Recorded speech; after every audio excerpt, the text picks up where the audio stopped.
Deep Dive Film School makes no claim of ownership of the film footage used in this episode. The film footage is owned entirely by the copyright holders. Also, we're going to spoil the hell out of this movie, so this is your warning. Welcome to Deep Dive Film School! This week we get into our third installment of our Unusual Musicals Festival with 1972's The Ruling Class. Let's dive on in.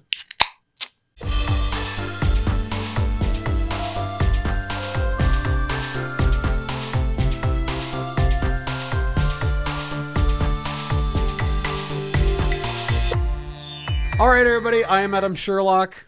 And I'm Adam Palcher. And if you like what you see /here, please like and subscribe. You can find us in all the what, Palcher? All the spaces and places where people find good media. So That's let's right. get into our third installment of the Unusual Musicals Festival. Yes. This is a movie I've never heard of before. Yes. If I have, it's been completely off my radar.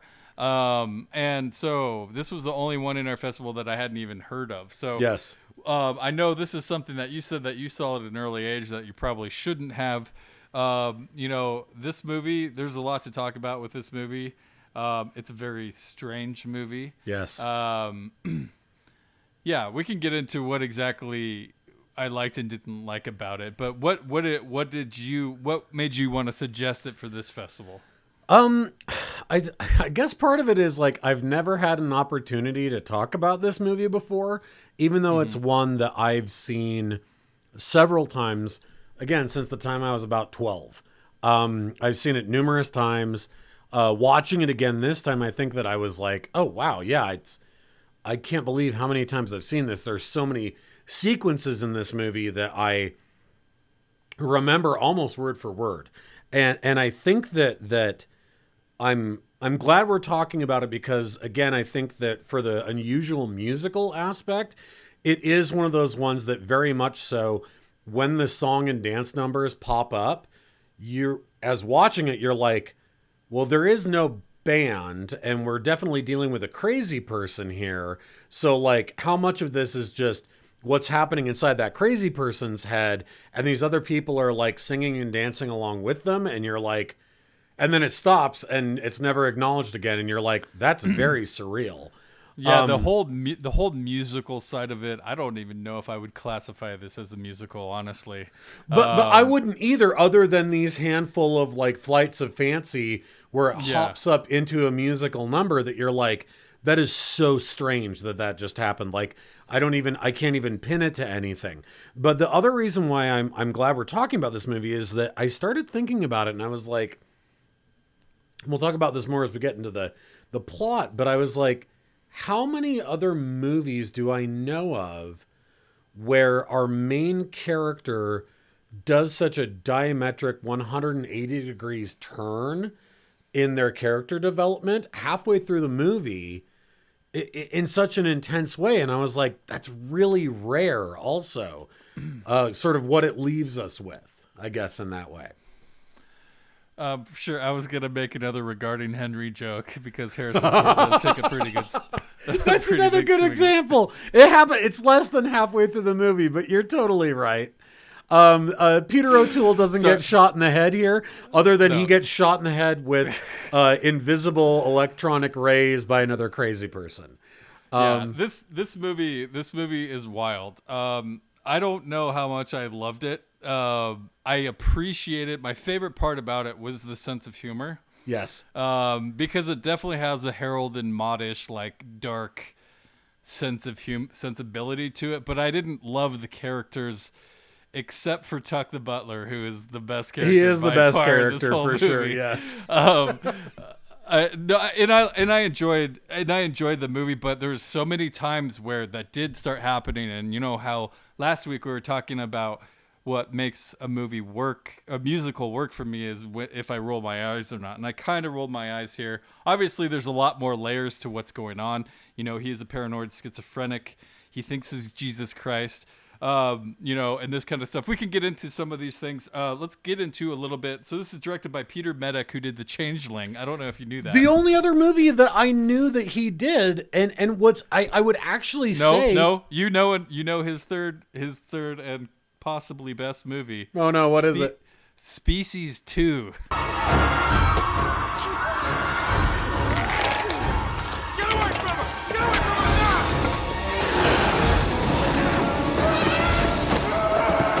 Oh God. That's so sad because I mean I think this thing's directed really well, and so obviously so is the Changeling.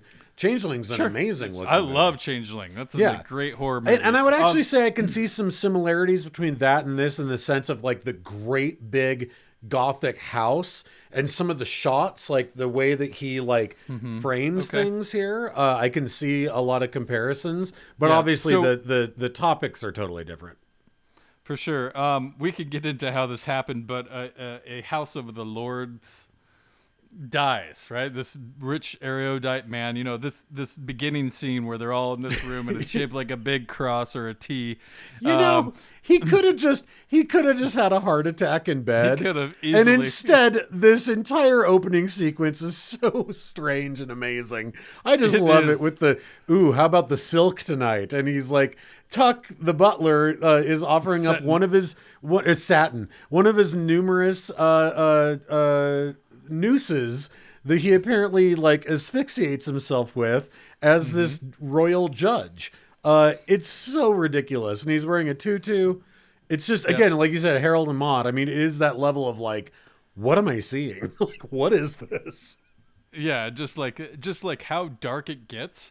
You know, we have Peter O'Toole here who plays the main character. He's the son who invests basically or inherits the estate of this lord who died. And he is, what is his name? I'm sorry. Jack 14th Earl of Gurney. Yes. And it's Peter O'Toole's character.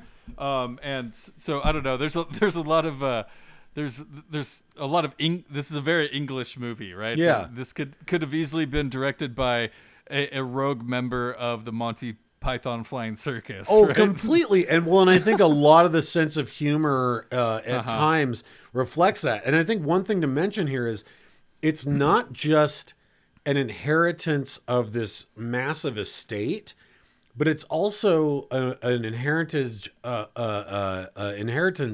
something called a peerage. And a peerage is basically, we don't have it here in the U.S., but it means that you also become a member of the House of Lords, right? So because of your family blood and lineage, you get to have a seat essentially in the House of Lords and help pass along ruling that could become law. And so they're very concerned of him. No doubt. It also reminded me of the Box Trolls where they have their cheese club, right? And all the erudite guys are in the room. And it's very much like the Cheese Club. I mean, I'm sure that the Cheese Club is based upon the House of Lords. I would have no doubt about that. But it lends to, you know, you have this sort of cavalcade of surrounding characters who are like, now what do we do, right? Like, they're definitely the 1%, right? He goes through the house just like dropping his like clothes on the ground so Tuck can pick him up behind him and just follows him around. Like they're definitely like high echelon people in society and in income. Well, and then you have Sir Charles, who is the Lord of the Manor's brother. You have his wife, Lady Claire. You have this. What is the son's name? Lady Claire. Is she his aunt? Yes. Lady Claire is the aunt, but I'm trying to remember the son's name, who is just the most weaselly. Yeah, he kind of befriends him a little bit. Oh my gosh, what is his name? Dinsdale. Dinsdale. Dinsdale plays the most. He helps him out. He listens to him. Pompous idiot. He just is like, well, mother, father. Like, he's just the most useless. Like, Dinsdale's never going to do anything, right? And so you have them. You have Tuck. You have the psychiatrist who comes in, Dr. Herder, and all these characters are like, and then of course we cannot forget Bishop Lambton, Alistair Sim's character. Oh my gosh, who's also his uncle too, right? Yeah, I believe he's the second uncle. But Alistair Sim, who everybody remembers as being like the classic Ebenezer Scrooge, right? I mean, he was the classic character actor from the 60s. Sure. And he is so damn funny here. Just like every time, like, why was he wearing a tutu? Like, just such good classic British acting. no doubt. The wedding scene is like probably the best scene in the movie. He's for like sure. apoplectic, just like It's just so ridiculous in so many angles. But it's funny, yeah. He's it's like second cousins or second uncle or something like that, because he has this great line. The guy who's trying to steal it. What is his name? The uncle. Sir Charles. Sir Charles, yeah. So Sir Charles has this thing. He's like, "How dare you call my half brother artistic?" Yeah, he's just died. I won't stand here and let you call him artistic. Yeah, and like that's all he wanted to do, is he wanted to be a painter, right? And then of course Tuck. This is again Tuck, the butler who falls around and gets him his noose, and he picks up his clothes, and basically he leaves him $30,000 or pounds in his inheritance, and he's basically like, fuck you all. Yeah, dude, for the rest of the time he's dropping vases. He's just to get their attention, he drops a vase and it just shatters everywhere. Then he starts singing and announces someone, but he just doesn't give a fuck. But he stays, which is great. And he also is an alcoholic and drinks the whole movie. Totally. Well, and I love these moments, and Tuck gets one. A lot of characters get them, where when they're alone, they get their own soliloquy and they get to break the fourth wall and talk directly to us. And Tuck gets this one, and he's like, I'm a revolutionary. Right, like I've always been cutting them down to size while they didn't notice, pissing in their soups, right, and like rubbing my boogers on their plates, like all this stuff, and you're just like, everybody gets them. He gets one. Grace gets one. The woman who comes in to marry Jack, she gets a whole one about how she's a stripper. His Virgin Mary. Yeah, I mean, it's so like. Okay, so we're getting ahead of ourselves here. Jack comes in, and Jack, as you said, played by Peter O'Toole, is a paranoid schizophrenic who believes that he's Jesus Christ, but he's also like a modern Jesus Christ who's in this like white suit with his little carnation. And he looks so ridiculous here. The wig he's wearing, like, and just his makeup, he looks like he's in Planet of the Apes. I know, like, it's insane. For the old ones. Like, it's insane looking, but it's also like he's this luminary, and his wordplay here. I have to say, like, a lot of people, there's a lot of amazing Peter O'Toole performances out there, and obviously a lot of people are going to say Lawrence of Arabia, right? And obviously that was the one that shot him to stardom. But I have to say, The Ruling Class, like, just from an actor performance here, what he does throughout this film is pretty insane. The changes he goes through and the things that he does. It is a wild character, and from an acting perspective, it is pretty amazing. I'm just not personally a huge Peter O'Toole fan. I wasn't a massive fan of Lawrence of Arabia. Like, it's fine. Really? It's fine. He's okay, but he's actually one of the reasons I don't like this movie that much. Like, he just, really? Oh my God. I think he's magnetic. I think every time you see him on screen, he's just brilliant. He does a good job. I just think part of it also has to do with, I don't think this movie knows what it wanted to be. Like, is it a musical? Is it a comedy? Is it a drama? Because there's all of that in there. And so I'm not supposed to, like, at a point, like I said, the thing I appreciated the most about this movie was the humor. But at a certain point where it gets really serious and gets wild and crazy and weird, and, defiant in a lot of ways, I'm not sure, should I still be laughing? Because you're trying to lay this thick layer of this dark sense of humor through this movie. But I also... I enjoyed parts of it, and I enjoyed the story. Just got to some weird places where, like, okay, you've lost me here. Really? Oh wow, that's so interesting. Like, well, I don't know. Wonder, like, and I don't. Well, and I don't know. I have to say, I don't know, because I've seen it so many times from such a young age. I feel like I remember when I was younger, this movie scaring me. And I think that that turn that it takes about halfway through, I guess it's more like 2/3 of the way through, really works for me. But I also know that it's coming, and so I'm totally prepared for it to take this very strange, very kind of spooky change. For sure, but like, yeah. So someone with me who doesn't have a connection with this a movie that's 50 years old now, looking back on it, and it just kind of, I laughed at a lot of parts, but also I'm like, just like, what is happening? Like, I like when the gorilla comes in a tux and starts slamming him. It's I'm so like, brilliant. okay, I love that scene. you've lost me at that point. Oh, really? Oh, I Yep. love it. I love it. I mean, I don't know what the guy in the gorilla suit in the tuxedo symbolizes, but to me, like, Shouldn't you though? Shouldn't you?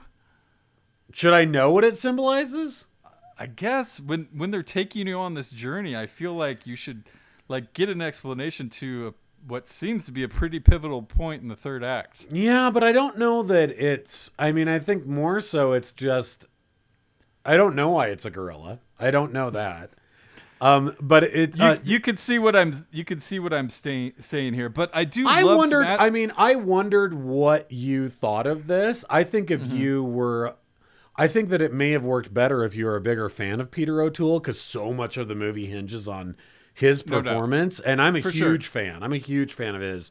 I think Yeah. his transformation, and just to lay it out there, first of all, I would say anybody who's watched this, go, or anybody who hasn't watched this and is watching this review, go. You should at least entertain yourself and go watch it because it's super weird, and it's worth a watch. doubt. I think.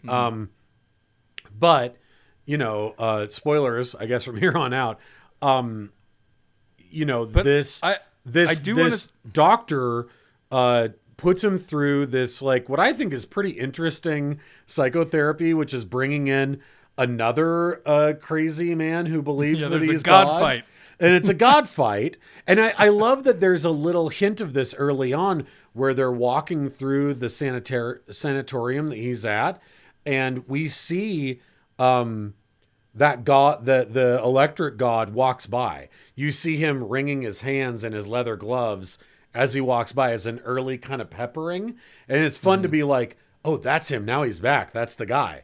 And there's a god fight, and JC, Jack, our JC, JC or what else do they? Bert. Yes, I love that. All of that wordplay is amazing to me. But Bert, Yeah, it is. loses his identity, and he becomes Jack. But then realizes after a very short amount of time that he's actually Jack the Ripper, which I love. To me, again, I'm like, of all the places this movie could go, And I but to me, love it's like, that. I why, love though? it so much. Why? Because to me it is you're it's the difference between the fact that modern society pretends that it loves the New Testament, and they don't. They don't have any place in modern society for the New Testament. What they actually fucking love is the Old Testament. What they actually love is the God of wrath and the God of fury.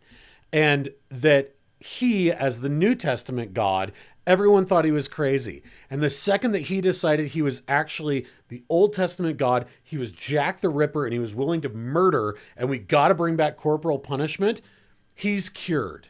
And he needs to be not only a part of society, but he needs to rejoin the House of Lords, because look how sane he is. He's more sane than everyone else here. And to now me, he I has was like, power. Yeah. I love that. I love the Interesting. way in which that it is a way of talking about. I mean, look at the name of the movie, the ruling class, right? And that Sure. they weren't willing to have someone invested in that who believed in love. Even though, yeah, he was a goofball and he was silly, but he wanted to love everyone, and he was happy, and he had a sense of self, right? And that once that was missing, what vacuumed into it was murderous. And then they said he was normal. That's great.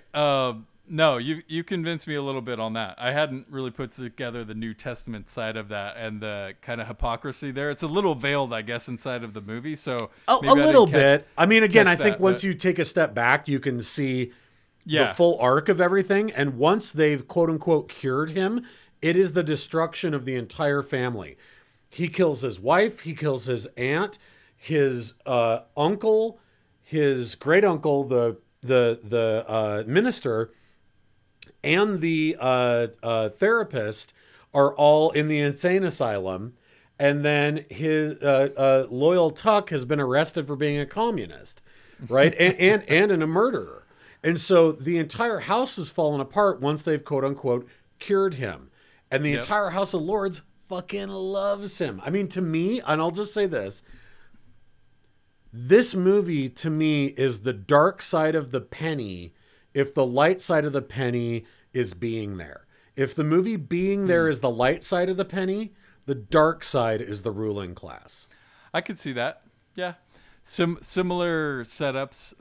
You have people not understanding the value of the person. A person that just inherits something with a lot of power, but they don't understand what kind of power, or their power is redirected in some way. Right? Their power is redirected. I think that's a perfect explanation for it.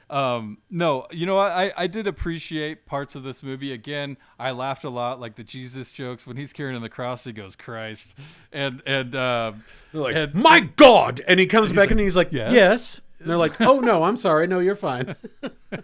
Like that stuff's really great. Obviously, there's tons of religious imagery if you look in the background of a lot of this stuff. He sleeps on a cross. I love it. He definitely does some amazing stuff here, but it was just obviously he's paranoid schizophrenic, but it was just hard to like fall in love and relate to completely what was going on here. You understand the motives of everyone, and I did have fun, but it just got a little too unusual for me in some aspects where I didn't completely love it like you do, but I do appreciate parts of it, and I could see why why you have the feelings you do. I would love in a couple of years from now for you to revisit it and go, okay, I know the twist it's going to take, and see if because it is such a dramatic twist. And you miss the old character that he was, because the Christ character is so much fun that once he's gone, it's a little hard to reconnect. But my God, I have to say this. But I mean, he goes the opposite, right? He goes the devil route and starts killing people. Well, and him prophetizing when he walks in a room as Jesus is definitely way funner and funny. It's so much more fun. But one of my favorite scenes in the movie is when he's by himself, again, doing this almost soliloquy to the camera. I am God, right? And he's like, I, straighten up there, am, I, you can leave now, you're a very small word. Like this little like thing that he's doing, and then he's like, you start to hear the voices from old England, the women that he thinks he's killed because he was Jack the Ripper. All of that stuff to me is so interesting. I love the Dem Bones song, right? Yeah. Dem Dry Bones. Like, it's scary. It's like, it's funny and silly. And at the same time, you're like, he's talking about putting human beings on the rack. And that's what has brought all of society back to him. Not talking about love when the women ran away, but now he's like, we need to separate the arm bone from the ulnar, from the radius, right? And they're all singing along. The other important symbolism there is after the cross has been taken down, when he turns it back into being Jack, he puts a sword up in its place where the cross once was. Mm-hmm. I love all of that. I love the doctor turning insane where he says, he's blackmailing me into saying that he's normal, which is in and of itself normal. It reminded me of Catch-22 a little bit. Like all those little plays on word, I just thought were like, to me, I felt like the movie had to go to this really dark place at the end in order to button up the comedy, in my opinion, as a cynic. And I would say the opposite, because it does start to get really sad, right? Like, and then that's where it confuses me, because it's really just, you're watching this guy like battle his schizophrenia, and he's screaming at himself in the forest of what's really going on. It's like a Gollum moment, right? Where totally. Oh God, it's so scary. I mean, isn't that a scary moment where you're like, oh, he's not cured at all. This is bad. So I'm just like all over the place of how I'm supposed to feel about this movie. Maybe it's just too much thrown at me.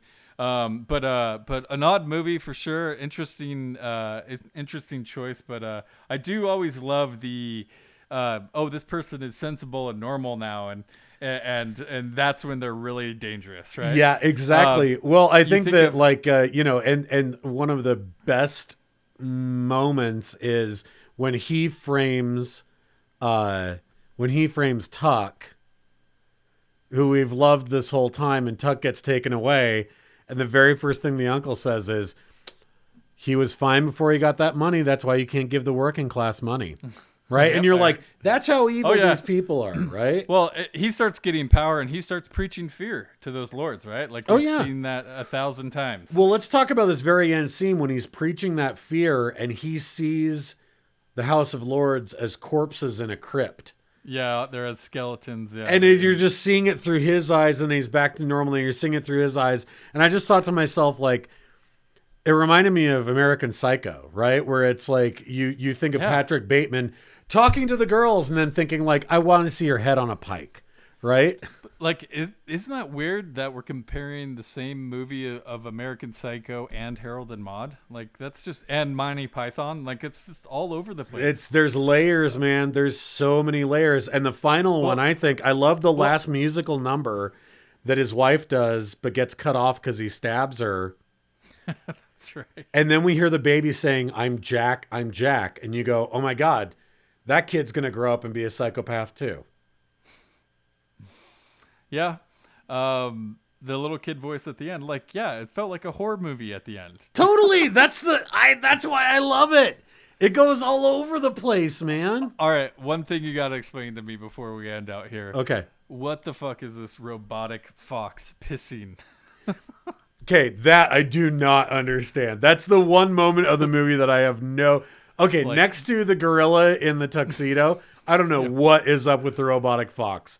So weird. Those are the super weird moments in there that I'm like, again, to a Monty Python thing, I'm like, I don't know. Somebody thought it was a good idea. I have no idea what that's supposed to be. No, I completely agree. Those moments are insane. The last thing I'll say, I love the moment before he goes into the House of Lords when his wife kisses him and she leaves and he wipes his mouth off and then he does this guttural scream.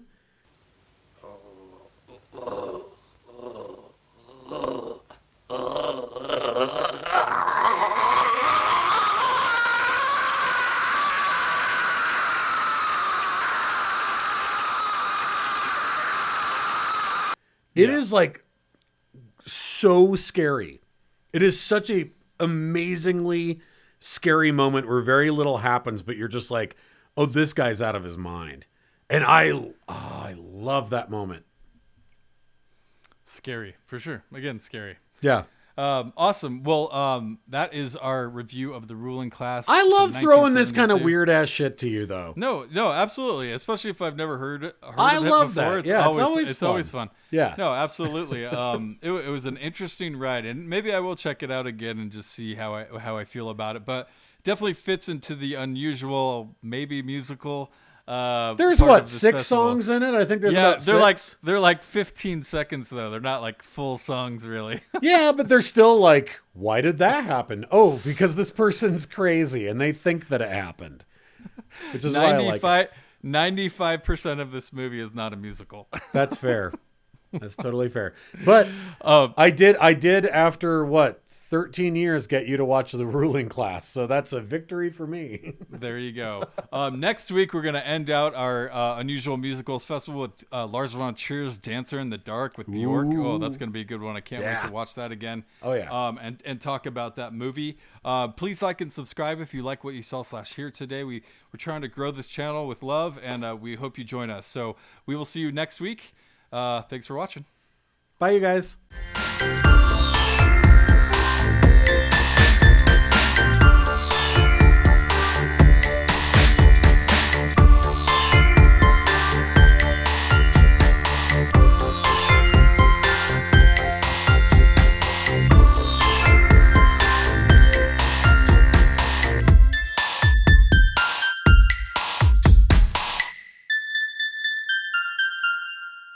On YouTube, we should be actually showing end cards and links to other episodes rather than a saying, goofy conversation. Hey, dick joke. I mean, there's nothing wrong with those, but I agree with you.